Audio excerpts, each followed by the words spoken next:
বর্তমানে মুসলমান আর্মিদের কাছে আলোচনার একটি শিরোনাম হচ্ছে বিটিএস মেম্বার সুগা কি মুসলমান ধর্ম গ্রহণ করছে বা সে কি মুসলিম হতে যাচ্ছে। গত 2 দিন আগে দাউদ কিম তার অফিসিয়াল ফেসবুক পেজে সুগা সম্পর্কে একটি ভিডিও আপলোড করে। আশা করছি সবাই দাউদ কিম সম্পর্কে ভালোভাবেই জানে, তারপর আমি একটু সংক্ষেপে বলে নেই। দাউদ কিম হচ্ছে একজন কোরিয়ান নাগরিক যিনি একসময় কে পপের সাথে যুক্ত ছিলেন, তবে পরবর্তীতে তিনি ইসলাম ধর্ম গ্রহণ করেন এবং বর্তমানে তিনি ইসলাম ধর্মের জীবন ব্যবস্থায় জীবনযাপন করছেন।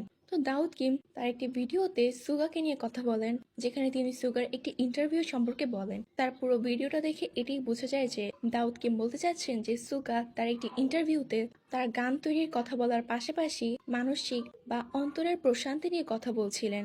যদিও সুগার মিউজিক গুলো কোনো ধর্মের রিলেটেড হয় না বা ধর্মকে উদ্দেশ্য করে বানানো হয় না, তবুও সুগা তার মিউজিক ভিডিওগুলোর মধ্যে পজিটিভ থিঙ্কিং, মানসিক প্রশান্তি, দায়িত্ববোধ, সিনসিয়ারিটি ইত্যাদি নিয়ে কথা বলে। তবে সুগা তার ইন্টারভিউতে তার মানসিক এবং অন্তরের প্রশান্তি নিয়ে কথা বলছিলেন এবং তিনি বলেন সবকিছুর পরও আমি একজন মানুষ এবং আমার অন্তরের প্রশান্তির প্রয়োজন রয়েছে।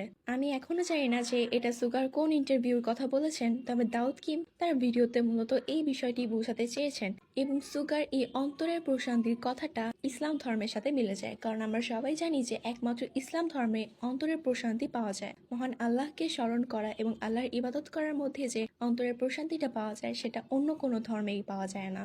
তো এখন সব মুসলমান বিটিএস আর্মিরা দাউদ কিমের সেই ভিডিওটি শেয়ার করছে যাতে সুগার কাছে সেই ভিডিওটি নোটিস হয়, সুগা যাতে সেই ভিডিওটি নোটিস করতে পারে এবং ইসলাম ধর্ম সম্পর্কে যেন সে কিছুটা হলেও ধারণা পায়। তো এখন জানি না এটা কতটুকু সত্য যে সুগা ইসলাম ধর্ম গ্রহণ করবে কিনা, তবে আমাদের সবার উচিত দাউদ কিমের সেই ভিডিওটি বেশি বেশি করে শেয়ার করা এবং বেশি বেশি দাউদ কিমের সেই ভিডিওটাকে ছড়িয়ে দেওয়া, যাতে আমাদের সুগা সেই ভিডিওটি নোটিস করতে পারে এবং মুসলমান আর্মিদের ইসলাম ধর্ম গ্রহণ করার আহ্বানে যেন সুগা সাড়া দিতে পারে। তাই অবশ্যই তোমরা দাউদ কিমের অফিসিয়াল ফেসবুক পেজে এই ভিডিওটি শেয়ার করে দিবে।